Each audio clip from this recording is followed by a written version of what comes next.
The surveillance footage from Parkway Crest Mall tells a story that defies explanation. At 2:17 a.m. on a quiet Thursday night, the camera captures an empty hallway bathed in the cold fluorescent glow of after-hours lighting. The jewelry display cases at Valen Gold and Diamonds gleam pristinely behind their reinforced glass. Rows of diamonds and precious stones catching the overhead lights like frozen stars. Before we dive in, don't forget to like, subscribe, and comment below. 16 minutes later, at 2:33 a.m., the same camera angle reveals a scene of devastation. Four display cases stand shattered, their contents vanished into the night. Glass fragments scatter across the polished floor like deadly confetti. Yet in those crucial 16 minutes, not a single alarm had sounded. No security breach was registered. No emergency protocols were triggered. The mall's sophisticated security system, worth hundreds of thousands of dollars and designed to catch the most cunning thieves, had been rendered completely blind to one of the largest jewelry heists in the state's history. How does $16.2 million worth of precious stones simply vanish from a secured location without triggering so much as a whisper from the elaborate alarm network? The answer lay not in the work of a criminal mastermind or an elaborate heist crew, but in the methodical planning of a man so invisible, so perfectly integrated into the mall's daily operations, that he could commit the perfect crime while hiding in plain sight. A man whose weapon wasn't violence or intimidation, but 11 years of patient observation and the simple trust that comes with pushing a mop bucket down endless corridors. If you love real-life heists pulled off by people hiding in plain sight, subscribe and comment your favorite inside job. Earl Watson was the kind of man people forgot they had met. At 52 years old, he possessed that particular quality of ordinariness that made him blend seamlessly into the background of any environment. Standing just under 6 feet tall with graying brown hair, always neatly combed and wire-rimmed glasses that had seen better days, Earl moved through the world with the quiet efficiency of someone who had learned long ago that being noticed rarely led to anything good. For over 11 years, Earl had been the night janitor at Parkway Crest Mall, a sprawling retail complex that served as the commercial heart of the suburban community. He was the definition of reliability incarnate. Never late, never absent without notice, never causing problems or drawing attention to himself. His supervisors knew they could count on him to arrive at exactly 11 p.m., methodically work his way through every corridor, restroom, and common area, and leave at precisely 5 a.m. with everything spotless and secured. To the security guards who worked the overnight shift, Earl was simply part of the furniture. They would nod politely when their paths crossed during rounds, occasionally exchange pleasantries about the weather or local sports teams, but Earl never lingered for extended conversations. He had work to do, and he did it with the quiet professionalism that had earned him small raises and positive performance reviews year after year. The other mall employees who worked day shifts knew Earl primarily through the evidence of his work. Floors that gleamed under the morning light, restrooms that smelled of industrial disinfectant rather than the chaos of the previous day's foot traffic, trash cans emptied and lined with fresh bags. He was the invisible workforce that kept their world functioning, arriving after they left and departing before they returned. Earl's personal life was equally unremarkable by outside appearances. He lived alone in a modest, double-wide trailer in Millbrook Acres, a quiet, manufactured housing community about 20 minutes outside the city limits. The trailer sat on a small lot bordered by pine trees, offering him the privacy and solitude he seemed to prefer.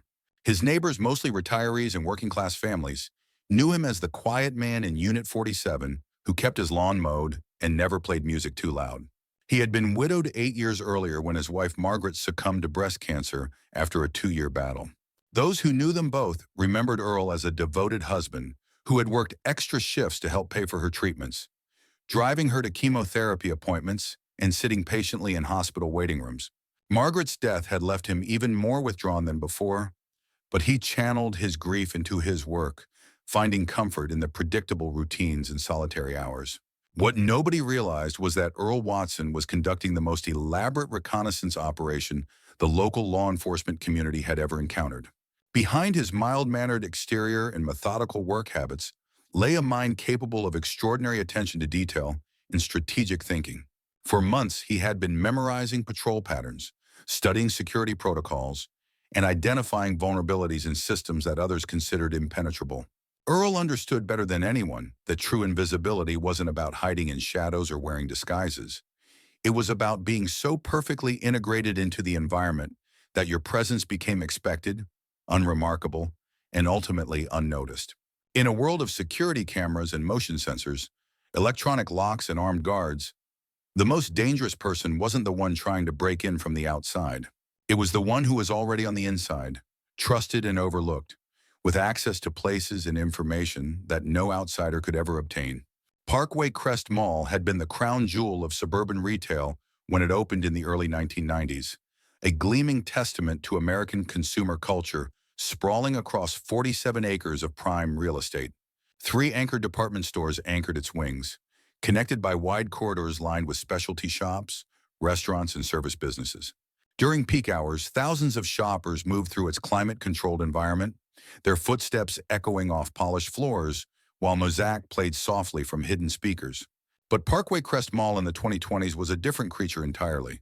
Like many American malls, it had fallen victim to changing shopping habits, online retail, and economic pressures. Foot traffic had declined significantly over the past decade. Several anchor stores had closed, leaving vast empty spaces behind security grates. The remaining businesses clustered around the main entrance and food court, while entire wings of the mall felt increasingly abandoned, especially during overnight hours.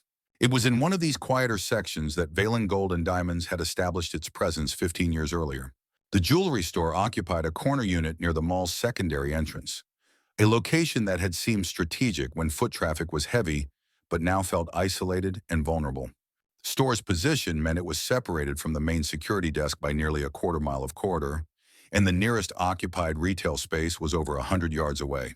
Valen Gold and Diamonds specialized in high-end jewelry and loose precious stones, catering to customers seeking engagement rings, anniversary gifts, and investment-grade gems.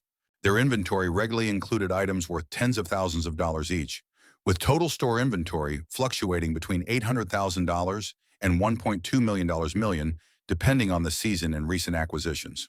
The store's reputation for quality and fair pricing had built a loyal clientele, but it also made them a target for criminal attention. The mall's security infrastructure was a patchwork system that had evolved over decades of changing ownership, budget constraints, and technological upgrades.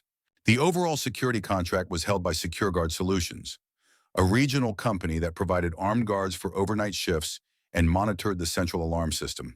However, various specialized contractors handled different aspects of the security ecosystem. Maintenance and janitorial services were contracted through Clean Sweep Commercial Services, which had held the mall contract for over 8 years. This arrangement meant that janitorial staff like Earl had partial access to security systems for practical reasons.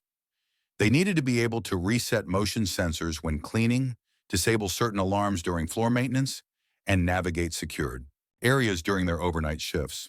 The vulnerability in this system lay in the gaps between different contractors and their varying levels of security clearance. While SecureGuard controlled the primary alarm monitoring, Clean Sweep employees had override codes for specific zones to prevent false alarms during routine cleaning. These codes were changed quarterly, but the process relied on manual updates and clear communication between companies that didn't always happen seamlessly. Earl's overnight shift ran from 11 p.m. to 5 a.m., during which time the mall was essentially deserted except for security personnel. The security guards followed a rotation pattern that had been established for efficiency rather than unpredictability. Guards would conduct full perimeter walks every 90 minutes, check specific high-value locations on a staggered schedule, and monitor the central alarm board from their station near the main entrance. Between security rounds, vast sections of the mall sat unmonitored except by the camera system. But even the surveillance network had blind spots and limitations. Budget constraints had prevented comprehensive camera coverage, and some areas relied on older equipment with limited night vision capabilities. The camera feeds were recorded but rarely monitored in real time unless an alarm triggered automated alerts. The jewelry store itself was equipped with its own security system, including motion sensors, door alarms, and pressure-sensitive display cases. However, this system was integrated with the mall's central monitoring through SecureGuard, creating another potential vulnerability where different systems needed to communicate effectively. The store's most valuable items were kept in a lock safe each night, but the display cases still contained merchandise worth hundreds of thousands of dollars. What made this setting particularly vulnerable was not any single weakness, but the combination of multiple systems, contractors, and access levels that created opportunities for someone with inside knowledge to exploit gaps and overlaps.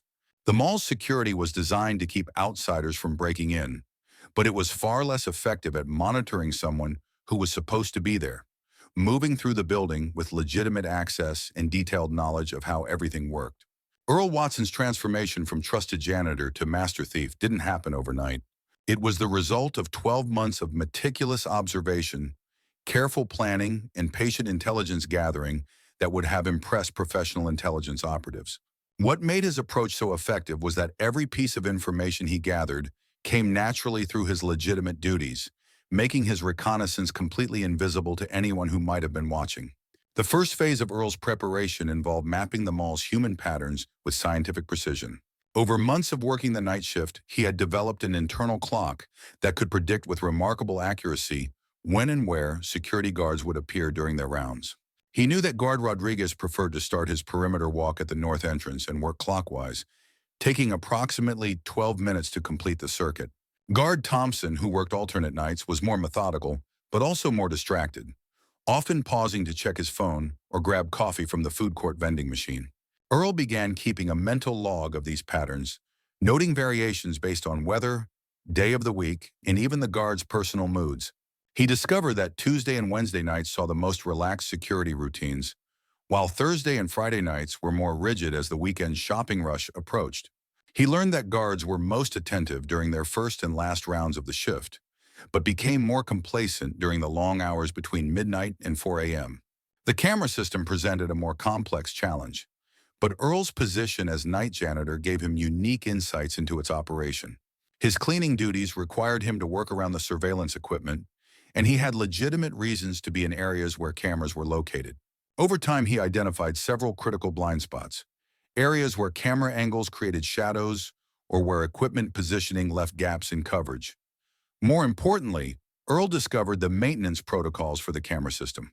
When cleaning crews needed to work in areas with motion-activated cameras, they could request temporary disabling through the security desk. This process required proper authorization, but Earl learned that late-night guards were often more focused on completing paperwork than verifying every maintenance request, especially from someone they recognized and trusted. Earl's breakthrough came when he discovered a discarded maintenance badge that had belonged to Frank Kowalski, an HVAC technician who had retired 6 months earlier. The badge had been left in a utility closet and was supposed to be returned to building management. But in the chaos of Frank's retirement party and final day, it had simply been forgotten. Earl quietly pocketed the badge, knowing it might provide access to areas that his janitor credentials couldn't reach. The badge opened up an entirely new level of access for Earl's reconnaissance efforts. HVAC maintenance personnel needed to reach areas throughout the mall, including utility corridors that ran parallel to the main shopping areas. These behind-the-scenes pathways were rarely monitored by cameras and never patrolled by security guards, creating a network of hidden routes that Earl could use to move around the building undetected. Through these utility corridors, Earl gained access to the back areas of various stores, including service entrances and maintenance panels that most mall employees never saw.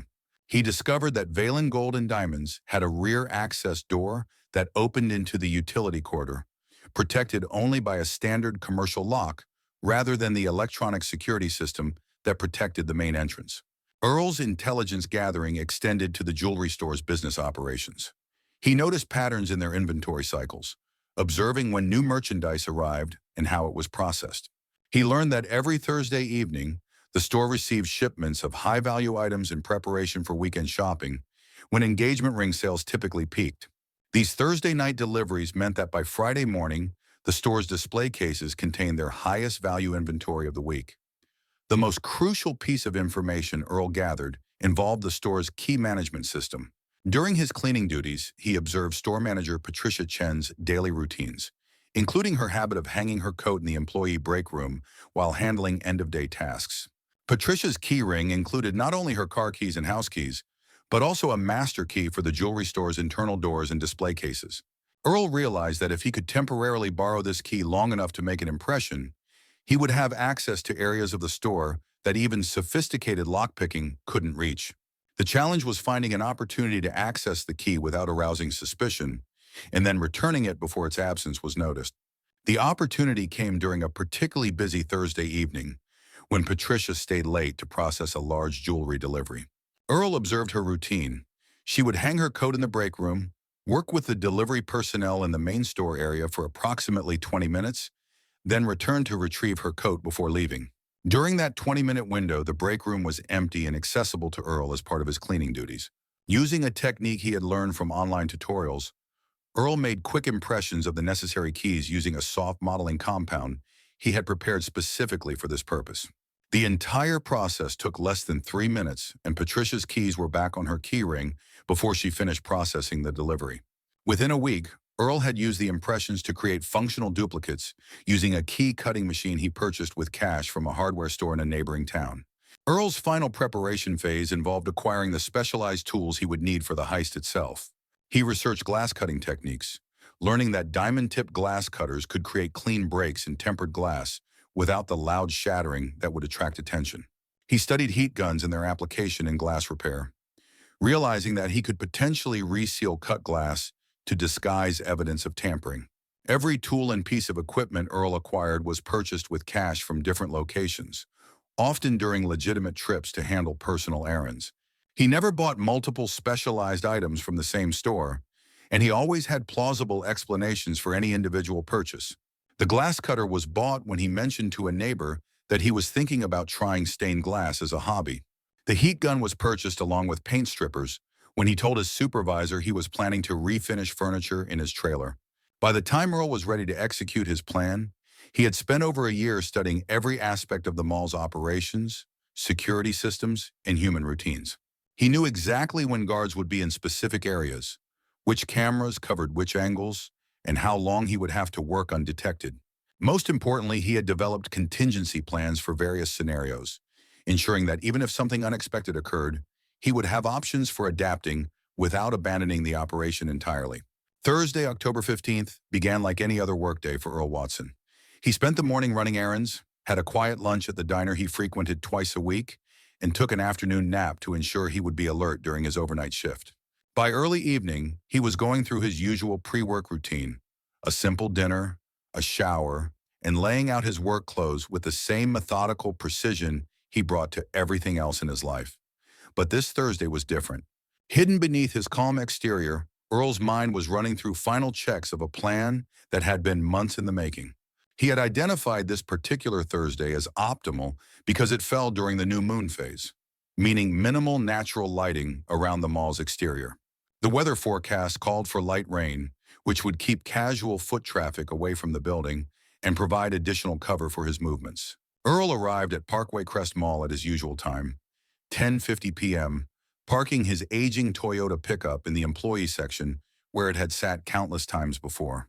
He nodded to the security guard at the staff entrance, swiped his ID card, and collected his cleaning supplies from the janitorial storage room exactly as he had done thousands of times over the past 11 years. To anyone watching, Earl Watson was simply beginning another routine night shift. At 11:15 p.m., Earl began his cleaning routine in the mall's east wing, working methodically through the corridors while keeping track of the security guard's movements. Guard Rodriguez was on duty, following his predictable clockwise patrol pattern. Earl timed his movements to stay well clear of the patrol routes while maintaining his normal cleaning schedule in areas that wouldn't conflict with his later plans. By 1:30 a.m., Earl had completed the legitimate portion of his shift in the sections of the mall furthest from Valen Gold and Diamonds. His cleaning cart was loaded with the specialized tools he would need, concealed within normal janitorial supplies and hidden compartments he had constructed over the previous weeks. To anyone observing, his cart contained nothing more suspicious than industrial cleaners, trash bags, and maintenance equipment. At 1:45 a.m., Earl moved into position for the most critical phase of his operation. He had calculated that Guard Rodriguez would complete his 1:30 a.m. patrol and settle in at the security desk for approximately 90 minutes before beginning his next rounds. This window gave Earl the time he needed, but only if everything went according to plan. Earl's first move was to create a plausible reason for unusual activity in the jewelry store area. Using his cleaning cart, he transported a small amount of water to the HVAC utility closet adjacent to Valen Gold and Diamonds. At exactly 2:03 a.m., he triggered a controlled water leak by loosening a connection on a condensation line, then immediately reported the emergency to the security desk via the maintenance communication system. This false alarm served multiple purposes. It established Earl's legitimate presence in the area, provided a reason for him to access utility spaces, and most importantly, gave him grounds to request temporary disabling of motion sensors in the affected zone. Guard Rodriguez, following standard protocol for maintenance emergencies, authorized the temporary camera shutdown in the immediate area while Earl assessed the water damage. At 2:08 a.m., with the surveillance system temporarily blinded in his target zone, Earl began the most dangerous phase of his operation. Using the retired HVAC badge he had acquired months earlier, he accessed the utility corridor that ran behind the jewelry store. The badge still functioned because building management had never updated their access control database after the technician's retirement. The utility corridor provided Earl with direct access to the rear service door of Valen Gold and Diamonds. Using the duplicated key he had created from Patricia Chen's keyring, he unlocked the door and entered the store's back room at 2:12 a.m. His heart was pounding, but his hands remained steady as he moved through the darkened space using a small LED flashlight to navigate. The store's internal motion sensors had been disabled as part of the water leak maintenance protocol, giving Earl freedom to move through the retail space without triggering alarms. He made his way to the main display area, where 4 premium jewelry cases contained the store's most valuable merchandise. According to his observations of the store's inventory patterns, these cases held approximately $16.2 million worth of loose diamonds, designer jewelry, and precious gemstones. Earl had practiced the glass cutting technique dozens of times on similar materials, and his preparation showed in the efficiency of his work. Using the diamond-tipped glass cutter, he scored precise lines in the tempered glass of each display case, creating removable panels that would allow access to the contents without destroying the entire case structure. Working with methodical precision, Earl removed the contents of all 4 target display cases, carefully placing each item into pre-labeled bags that he had prepared specifically for this purpose. He had studied the store's inventory system well enough to know which items were most valuable and portable, focusing on loose diamonds and high-end pieces that would be easiest to transport and eventually fence. The entire extraction process took approximately 4 minutes. Earl then began the most crucial phase of his operation, covering his tracks. Using the heat gun he had acquired during his preparation phase, he carefully resealed the cut glass panels, creating repairs that would be virtually invisible to casual observation. He then lightly cleaned the display cases with glass cleaner, removing any fingerprints or tool marks that might provide forensic evidence. At 2:16 a.m., Earl loaded his stolen merchandise into specially prepared compartments within his cleaning cart, disguising millions of dollars worth of jewelry as bags of routine trash and cleaning supplies. He exited through the rear service door, carefully relocking it behind him, and returned to the utility corridor using the same route he had entered. Earl's exit strategy was as carefully planned as every other aspect of the operation. Rather than returning directly to his normal cleaning duties, he used the building's internal communication system to report that the water leak had been successfully contained and that he was ending his shift early due to a family emergency. This provided a legitimate reason for his early departure and established a timeline that would be consistent with security records. At 2:55 a.m., Earl loaded his cleaning cart into his pickup truck and drove away from Parkway Crest Mall for the final time. To anyone reviewing security footage later, his departure would appear routine, a dedicated employee responding to a family crisis after handling a maintenance emergency with his usual professionalism. The entire operation, from the initial water leak report to Earl's departure from the building, had taken just 52 minutes. The actual theft portion had consumed only 14 minutes. In that brief window, Earl Watson had executed one of the most sophisticated jewelry heists in state history, removing millions of dollars in merchandise without triggering a single security alarm or leaving any obvious evidence of criminal activity. As Earl drove through the empty streets toward his trailer, windshield wipers clearing the light rain from his view, he appeared to be just another working man heading home after a long shift. Nobody could have imagined that the quiet janitor behind the wheel had just completed a heist that would puzzle law enforcement agencies and make headlines across the region. Earl Watson's escape from Parkway Crest Mall was a masterclass in psychological misdirection and careful preparation. While most criminals focus their planning on the actual crime, Earl had spent equal time developing his exit strategy, understanding that successfully stealing the jewelry was only half the challenge. The other half was disappearing completely before anyone realized what had happened. The genius of Earl's departure lay in its absolute normalcy. When he left the mall at 2:55 a.m., claiming a family emergency, he was following a protocol that janitorial staff had used dozens of times over the years. Personal emergencies, sick family members, and unexpected crises were part of the reality of working-class life, and building management had learned to be flexible with employees who had proven themselves reliable over many years. Earl's pickup truck exiting the employee parking lot would appear unremarkable to anyone reviewing security footage later. The vehicle was familiar to guards and cameras alike, having made the same trip thousands of times over Earl's 11-year tenure. The timing was slightly early, but the documented maintenance emergency and family crisis provided perfectly reasonable explanations for the deviation from his normal schedule. What investigators would later discover was that Earl's family emergency was not entirely fabricated. 2 days earlier, he had indeed received a phone call from a distant cousin in Arizona, mentioning that their elderly aunt had been hospitalized. Earl had used this real situation as the foundation for his cover story, knowing that if questioned later, there would be genuine family members who could confirm that he had reason to travel unexpectedly. The route Earl took leaving the mall was equally calculated.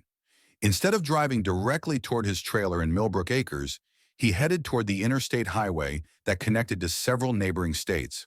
This path took him past a 24-hour truck stop where he had previously established himself as an occasional customer during legitimate late-night errands over the past several months.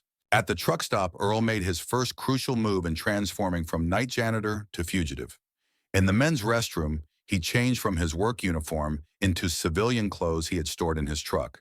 The janitorial uniform, along with his work ID badge and cleaning supplies, went into a large trash bag that he deposited in the truck stop's dumpster. To any observer, he was simply a traveler freshening up during a long drive.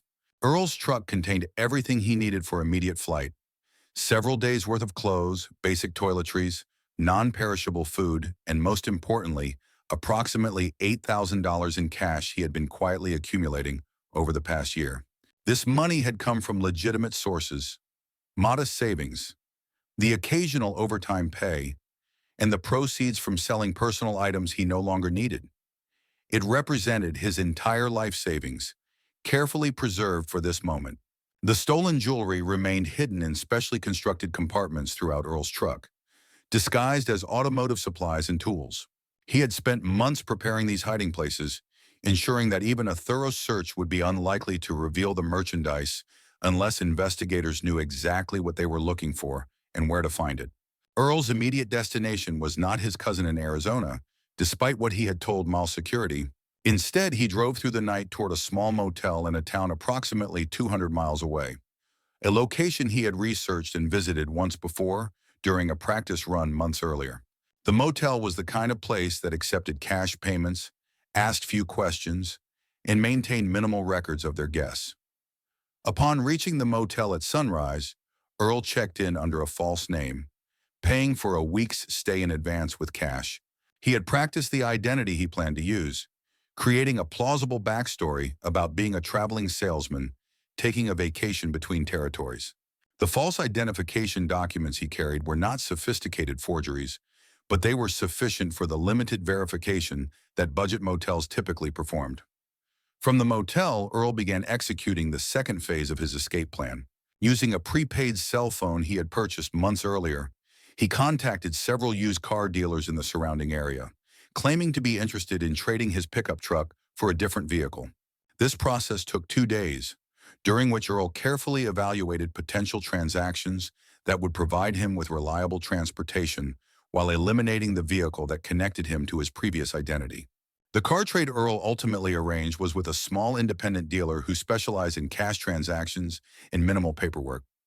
Earl traded his pickup truck plus additional cash for an older sedan that was reliable but completely unremarkable. The dealer, who handled many similar transactions involving people who wanted to avoid banks and financing companies, asked no uncomfortable questions about Earl's motivations. While executing his vehicle swap, Earl also began the process of liquidating his stolen merchandise. He had researched fence operations extensively during his preparation phase, identifying several potential buyers in different regions who might be interested in high-value jewelry with questionable provenance. His approach was cautious and methodical, making initial contact through intermediaries and never revealing the full scope of his inventory to any single potential buyer. Earl's first sales were small transactions designed to test the reliability and discretion of potential fencing operations. He offered individual pieces worth a few $1,000s each, accepting significantly less than their retail value in exchange for quick, untraceable cash transactions. These initial sales provided Earl with additional operating capital while allowing him to evaluate which buyers might be suitable for larger transactions later. The most remarkable aspect of Earl's escape was how completely he had severed his connections to his previous life. The trailer in Millbrook Acres stood empty, cleared of all personal belongings. Neighbors who noticed his absence assumed he was visiting the family member whose medical emergency had been mentioned in conversations over the past week. It would be several more days before anyone became concerned about Earl's extended absence. Earl had canceled his utilities, forwarded his mail to a post office box he had established under his false identity, and withdrawn his modest savings from the local bank during normal business hours on Wednesday, the day before the heist. To anyone reviewing his activities later, these actions would appear to be the normal preparations of someone planning an extended trip to care for a sick relative. By the time mall security discovered the theft on Friday morning, Earl Watson had effectively ceased to exist. The man driving a nondescript sedan through the back roads of rural America was someone entirely different. A person with a new identity, a substantial amount of cash, and a carefully planned strategy for building a new life, far from anyone who might. Remember the quiet night janitor from Parkway Crest Mall? Friday morning, October 16th, began routinely at Parkway Crest Mall. The day shift employees arrived to find the building clean and properly maintained, exactly as they expected after Earl Watson's overnight work. The floors gleamed under the fluorescent lights, the restrooms were spotless, and all the trash bins had been emptied and lined with fresh bags. To all appearances, it had been another typical night of professional janitorial service. Patricia Chen, the manager of Valen Gold and Diamonds, arrived at her store at 8:45 a.m. to begin preparations for what promised to be a busy Friday. The weekend typically brought increased foot traffic and higher sales volumes, especially for engagement rings and anniversary gifts. As she unlocked the main entrance and disabled the overnight security system, nothing appeared amiss. It wasn't until Patricia began her morning inventory check at approximately 9:15 a.m. that the magnitude of the disaster became apparent. The first display case she inspected appeared normal from a distance, but closer examination revealed that the glass had been expertly cut and resealed. The contents of the case, nearly $4.2 million worth of loose diamonds and premium jewelry, had vanished completely. Patricia's initial reaction was confusion rather than alarm. The display case looked virtually untouched, and she briefly wondered if she might have misremembered which items were supposed to be on display. But as she moved to the adjacent cases and found them similarly emptied, the horrible reality began to sink in. Valen Gold and Diamonds had been robbed of its most valuable inventory, and the theft had occurred without triggering any of the store's security measures. The call to 911 came at 9:32 a.m. Patricia's voice was shaking as she reported the theft to the emergency dispatcher, explaining that millions of dollars worth of jewelry had been stolen overnight without setting off any alarms.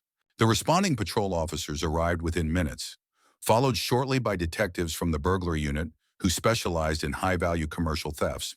Detective Sarah Martinez, a 20-year veteran with extensive experience in retail security cases, was among the first investigators to examine the crime scene. What she discovered challenged everything she thought she knew about jewelry store thefts. The display cases had been opened using sophisticated techniques that required both technical skill and detailed knowledge of the store's security systems. More puzzling still, the theft appeared to have occurred without leaving any forensic evidence. The security camera footage from the overnight hours revealed no signs of forced entry or suspicious activity. The recorded feeds showed Earl Watson conducting his normal cleaning routines, responding to a minor maintenance issue in the jewelry store area, and departing early due to a reported family emergency. To investigators viewing the footage, Earl's behavior appeared completely consistent with his documented work patterns and legitimate responsibilities. Mall security supervisor James Rodriguez, who had been on duty during the theft, was among the first people interviewed by detectives. Rodriguez confirmed that Earl had reported a water leak near the jewelry store around 2 a.m. and had requested temporary disabling of motion sensors in that zone while he assessed the situation. The security logs showed that proper protocols had been followed, and Rodriguez expressed complete confidence in Earl's professionalism and reliability. The initial investigation focused on external threats, operating under the assumption that sophisticated criminals had somehow bypassed the mall's security systems to gain access to the jewelry store. Detectives examined locks for signs of picking, reviewed external camera footage for suspicious vehicles, and interviewed other tenants who might have observed unusual activity during the overnight hours. It wasn't until Saturday afternoon, when Detective Martinez attempted to contact Earl Watson for a routine interview about his observations during the night of the theft, that investigators realized their primary witness had effectively disappeared. Phone calls to Earl's listed contact numbers went unanswered. His trailer in Millbrook Acres stood empty, with no indication of when he might return. Martinez drove to the trailer park personally, interviewing Earl's neighbors about his recent activities and whereabouts. The responses she received were consistent with Earl's cover story. He had mentioned a family emergency involving a sick relative, had been seen loading luggage into his truck earlier in the week, and was expected to be away for an indefinite period, while caring for his family member. The neighbor interviews initially supported Earl's innocence rather than raising suspicions. Several residents described him as a quiet, reliable man who had been deeply affected by his wife's death, but had always been helpful and trustworthy. The idea that Earl Watson could be involved in a sophisticated multi-million-dollar heist seemed completely inconsistent with everything they knew about his character. Detective Martinez's suspicions were first aroused not by Earl's absence, but by the precision of the theft itself. The more she studied the crime scene, the more impressed she became with the technical sophistication of the operation. The glass cutting had been performed by someone with considerable skill and the right tools. The timing had been perfect, avoiding security patrols and camera coverage. Most telling of all, the thief had possessed detailed knowledge of the store's inventory patterns and security protocols. A deeper examination of the mall's security systems revealed subtle anomalies that had been overlooked during the initial investigation. The maintenance request that had disabled cameras in the jewelry store area had come through proper channels and followed correct protocols, but the timing coincided perfectly with the theft. The water leak that had justified Earl's presence in the area had been real but minor, easily repaired and precisely located to affect camera coverage without causing significant damage. When investigators attempted to verify Earl's family emergency story, they discovered another layer of careful preparation. Earl did indeed have a cousin in Arizona, and that cousin confirmed receiving a call about their aunt's hospitalization. However, when detectives contacted the hospital in question, they found no record of the aunt being treated there during the relevant time period. The search of Earl's abandoned trailer, conducted with proper warrants on Monday morning, revealed a space that had been systematically emptied of all personal belongings. Clothing, photographs, documents, and furniture had all been removed, leaving behind only the basic appliances and fixtures that had come with the rental unit. The thoroughness of the evacuation suggested planning and preparation rather than a hasty departure. More significantly, investigators found evidence of Earl's research and preparation activities. Hidden in a storage shed behind the trailer, they discovered glass-cutting practice materials, printed articles about jewelry store security systems, and detailed floor plans of Parkway Crest Mall that had been annotated with handwritten notes about patrol routes and camera positions. The investigation took on new urgency as detectives realized they were dealing with an inside job executed by someone who had spent months preparing for the perfect crime. Earl Watson was no longer viewed as a missing witness, but as the primary suspect in one of the largest jewelry thefts in state history. Unfortunately, by the time investigators reached this conclusion, Earl had already gained a 4-day head start on what would become one of the most extensive manhunts in the region's recent history. The local police department immediately issued a BOLO, "Be on the lookout," alert for Earl Watson and his Toyota pickup truck, but they were already chasing a ghost. Earl's vehicle had been traded away days earlier, and the man himself had adopted a new identity that made conventional tracking methods ineffective. His careful preparation had created a buffer of time and misdirection that would prove crucial to his ultimate escape. Detective Martinez coordinated with state and federal law enforcement agencies to expand the search beyond local jurisdictions. The FBI became involved due to the likelihood that the stolen merchandise would be transported across state lines, and their resources allowed for a more comprehensive investigation into Earl's background, associates, and potential destinations. The media attention surrounding the case was intense but ultimately counterproductive to the investigation. News reports describing the genius janitor who had pulled off the perfect heist generated hundreds of tips from the public, but nearly all of them proved to be false leads or mistaken identity reports. The publicity also alerted Earl to the scope of the investigation, allowing him to adjust his plans and avoid areas where law enforcement attention might be concentrated.